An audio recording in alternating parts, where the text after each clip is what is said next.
1960. I'm in Tampico or Veracruz, one of those port towns on the Gulf of Mexico, in a bar at the waterfront.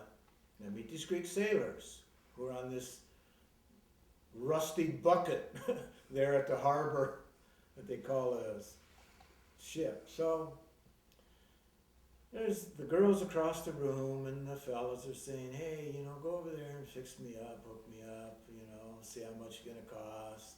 So I went across the room, I talked to the girls, I negotiated, and I came back and I said, well, and I made a deal with this one young woman for him, and she was agreeable, and everything was agreeable, and I went back to the table with the Greek sailors, and I told them, I said, well, I hooked you up, it's going to cost you this much, in my broken Greek, in my broken Mexican, I was able to deal.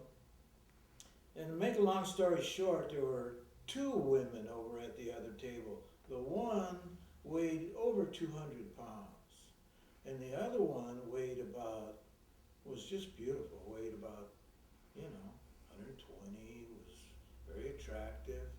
But anyway, to make a long story short, the Greek sailor realized that I had fixed him up with the wrong one. He wanted the fat girl.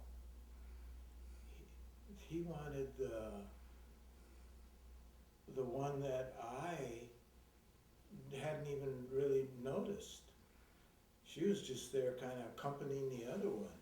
But it reinforced in me that different strokes for different folks, right? Everybody is different. Everybody has a place in the fabric of it all. But I remember that. I remember the bay there and those ships and how raggedy it all was, and imagining how 50, 60 years before, the Marines had come storming in there to take over for the Yankees from these ragtag people, and were repelled, I might add, eventually by the will of the people, the resistance. But anyway, I went back to Mexico City and heard about it. You could fight forest fires in Alaska and make a lot of money. This is just through the grapevine. And so I decided I go to Alaska from Mexico City. And I remember I took the most roundabout road you could ever imagine. I hooked up with a guy in Mexico City that had a Citroën, a French car. And he took me to the nearest border, which was Brownsville, Texas. El Valle, puro Latino, Mexicano, that whole valley. But it's a long way from Brownsville, Texas to Los Angeles to head north to go to Alaska. So Brownsville's close to New Orleans. And then, so I hitchhiked all the way from Brownsville to Texas across the most desolate. I had already seen a lot of desolate, before in Nevada, but it was a long way, and I got to Los Angeles, and I kept hitchhiking. I didn't have no money, but anyway, I got to Redding, California, and I was so sick of hitchhiking.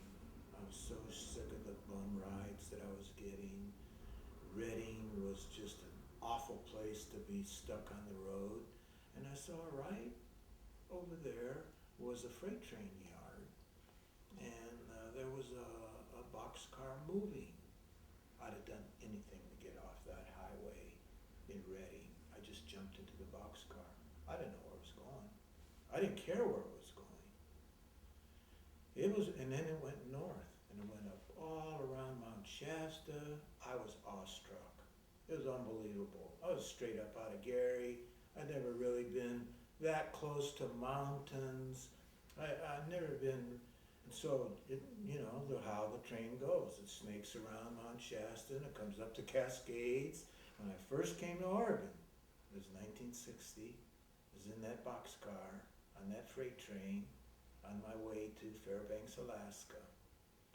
and I remember the railroad dicks busting me in, I think it was Klamath Falls. And they were going to take me to the police, and I ran, and I had to hide, and then I caught another freight leaving, and I got me to Portland, where I got the railroad dicks, the detectives, I should say, the railroad cops, surrounded a bunch of us.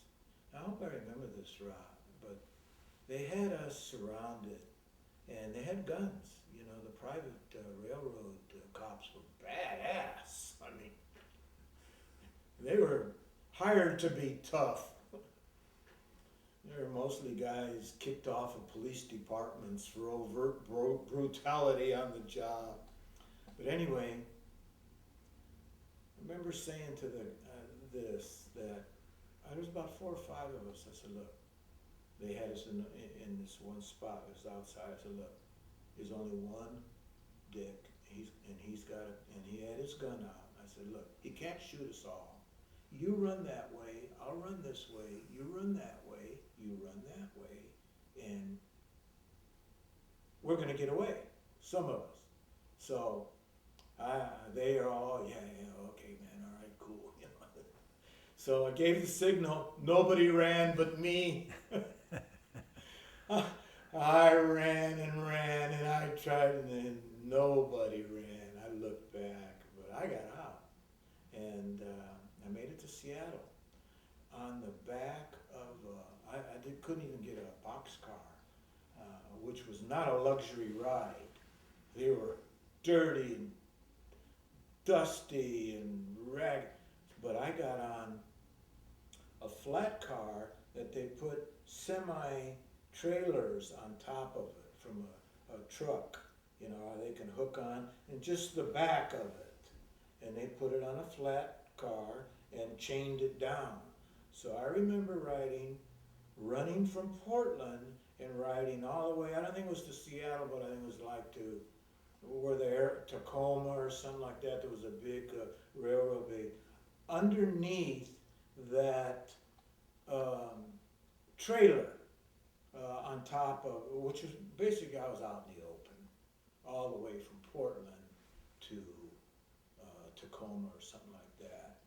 And I had cinders in my eyes, up my nose, down my ears, my crotch, everywhere. I was just cinders by the time. I sure remember that, because those cinders were like sharp. They had sharp edges. And I called my dear mother in Seattle, and I said, can you send me $100 to get to Fairbanks? I want to take an airplane. I want to go fight forest fires. Oh, she didn't want to send me the money. I mean, she wanted me to just stop my wanderings and settle down. And I was determined to get to Fairbanks, Alaska.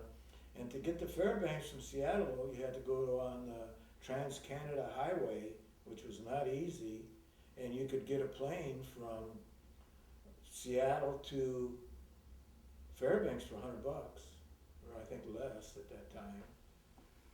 Eventually, my dear stepfather, Edgar Mills, sent me the $100 because I was living on the streets of Seattle, and Seattle at that time was a wild town, the whole waterfront. There were a lot of native Indians and a lot of native people in all the bars in Seattle. But Edgar sent me the $100, and I got the airplane, and I got off in Fairbanks, basically broke, alone. I remember sleeping in one of these, you know how they have newspaper drop boxes or Salvation Army? Sleeping in some drop boxes and rats, and it was awful. I finally got on about fighting forest fires, and I didn't realize that what it really was like. I was just wondering, and so they put us in a 2-engine plane that had landed on water, had the ducks or whatever they're called. It was a 2-engine plane. There was our little firefighting crew, maybe 12 guys, a 12 passenger plane. We went as far north inside the Arctic Circle as the plane could go, that where it could still land and have enough fuel to get back to Fairbanks. We were in that plane as far as it could go. Then we got off that plane, we got into a helicopter. I'd never been into a helicopter in my life. And we got in a helicopter and we went as far as the helicopter could go and still have as much fuel to get back as far north. And then after we got out of the helicopter, we got provisions and a backpack and our food, and we marched for 2 days, going north, even farther north, and to start to fight the forest fires. And what I remember about it is that the sun kind of went around in a circle in a day. It never set, it never got dark, and it was a very eerie feeling. And we didn't sleep much because we were on the march. And then we got to the North Slope and made a camp, and I found out what fighting a forest fire in Alaska is like. Okay, there is no trees, there are no bushes, there is nothing but tundra. It is as far as you could see. But there was a fire in the moss, and it crept. It was like a mattress fire. It just burns and burns. Doesn't make big flames or bring down trees or what you think is a forest fire, but it creeped, and it would melt the ice and cause all kind of damage. And so the job was, remember we had the axe, was to cut strips, a fire break between the fire and the permafrost, so the fire couldn't jump and go to the other side. And the other thing I remember about fighting the forest fires, it was the first time I heard the name Wayne Morse.